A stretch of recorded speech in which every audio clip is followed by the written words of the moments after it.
అన్ని దేవాలయాల్లో బ్రాహ్మణ పూజారులే పూజలు నిర్వహిస్తారు. కానీ తెలంగాణ రాష్ట్రంలో ఉన్నటువంటి బీచ్పల్లి స్వామి దేవాలయంలో వాల్మీకి బోయలు పూజలు నిర్వహిస్తూ ప్రత్యేకంగా నిలుస్తున్నటువంటి పరిస్థితి పుణ్యక్షేత్రం దగ్గర కనిపిస్తుంది. ఇక్కడ కృష్ణానది దగ్గరగా ఉండడం, ఇక్కడ భక్తులు కృష్ణానదిలో స్నానమాచరించి ఆంజనేయ స్వామిని దర్శించుకోవడానికి పెద్ద సంఖ్యలో రెగ్యులర్గా తరలి వస్తుంటారు. ముఖ్యంగా ఇక్కడ ఆంజనేయ స్వామిని దర్శించుకోవడం అనేది తమకు ఎంతో భాగ్యం అని చెప్పి కూడా భక్తులు ప్రగాఢంగా నమ్ముతున్నటువంటి పరిస్థితి అయితే కనిపిస్తుంది.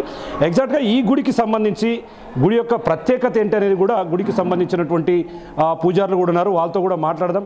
అన్న ఎట్రండి అన్న, అసలు గుడికి సంబంధించి రెగ్యులర్గా ఎట్లాంటి పూజలు చేస్తారు, ఇక్కడ గుడి ప్రాశస్త్యానికి సంబంధించి ఏగారి దగ్గర చెప్పండి అన్న. అంటే గుడికి సంబంధించినటువంటి ప్రత్యేకత ఏంటి?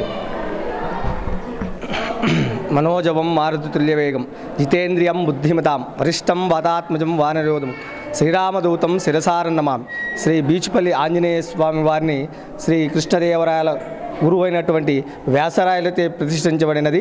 శ్రీ వ్యాసరాయల వారు రోజుకు ఒక ఆంజనేయ స్వామి విగ్రహాన్ని ప్రతిష్ఠ చేస్తూ ఉంటాడు. తదాని కాలంలోనే మన తెలంగాణ రాష్ట్రంలో ఉన్నటువంటి బీచ్పల్లి పుణ్యక్షేత్రంలో కూడా వ్యాసరాయల వారు సుమారు 14వ-15వ శతాబ్దం మధ్యకాలంలో వ్యాసరాయల వారు శ్రీ ఆంజనేయ స్వామిని వారిని ప్రతిష్ఠ చేశారన్నమాట.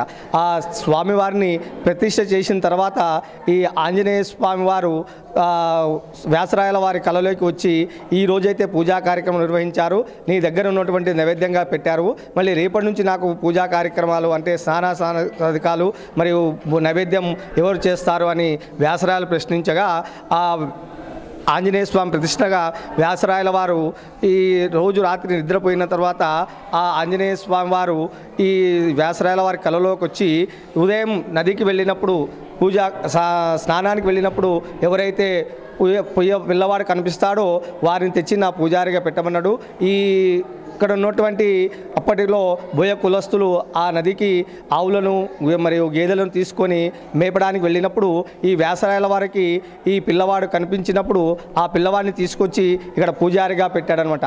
ఆ పిల్లవాడు కులం వచ్చేసి బోయ కులస్తులు అంటే వాల్మీకి సంబంధించిన వాళ్ళు.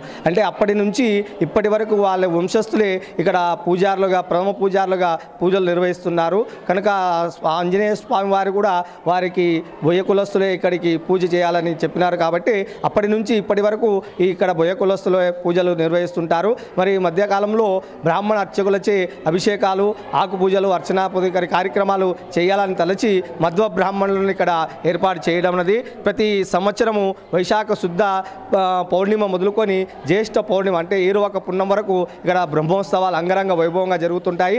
రోజు కూడా వేలల్లో భక్తులు దర్శనాలు చేసుకుంటూ ఉంటారు. ఇంటి దేవుడిని ఇక్కడికి చాలామంది వస్తుంటారు. మన తెలంగాణ రాష్ట్రంలో కాకుండా పక్కన ఉన్నటువంటి ఆంధ్రప్రదేశ్ కానివ్వండి, కర్ణాటక నుంచి కూడా మన బీచ్పల్లి ఆంజనేయ స్వామి వారికి చాలామంది భక్తులు ఉన్నారు. ప్రతి సంవత్సరం కృష్ణానది కూడా పక్కనే ఉంది. కృష్ణానది కూడా ఇక్కడ పక్కనే ఉంది. ఈ కృష్ణానది కూడా ఎక్కడ కూడా దక్షిణ వాహిగా ప్రవహించదు, మన బీచ్పల్లిలో మాత్రమే దక్షిణ వాహిగా ప్రవహిస్తుంది. ఇటువంటి నదిలో స్నానం చేస్తే భక్తులు చేసినటువంటి పాపములు కర్మములు ఏమన్నా ఉన్నా తొలగిపోతాయని భక్తుల యొక్క నమ్మకము. ఇక్కడ ప్రతి శ్రావణ మాసంలో పూజలు ఎక్కువగా చేస్తుంటారు. కార్తీక మాసంలో కూడా ఎక్కువ పూజలు చేస్తుంటారు. మార్గశిర త్రయోదశి రోజు స్వామివారికి ఇక్కడ హనుమద్వ్రతం అని కంకణాధారణ కార్యక్రమం పూజా కార్యక్రమం నిర్వహిస్తుంటారు. రోజు కూడా వేలాదిగా భక్తులు దర్శించుకుంటుంటారు. చూస్తున్నా మొత్తంగా ఇక్కడ అంటే అన్ని చోట్ల కూడా బ్రాహ్మణ కులస్తులు పూజారులుగా ఉంటారు. కానీ ఇక్కడ పురాణాల్లో చెప్పినట్టుగా అప్పటి కాలానికి సంబంధించినటువంటి అప్పటి కాలం నుంచి కూడా వాల్మీకులే ఇక్కడ బోయలే పూజారులుగా ఉండాలని చెప్పి ఒక శాసనం ఉంది. ఆ బోయలే పూజారులుగా ఇక్కడ ఉండాలని చెప్పి కూడా ఉన్నటువంటి పరిస్థితుల్లో ఆ రోజు నుంచి ఈ రోజు వరకు కూడా నిత్యం పూజలు అందుకుంటున్నాడు. ఇక్కడ ప్రత్యేకమైనటువంటి పూజలు నిర్వహిస్తారు.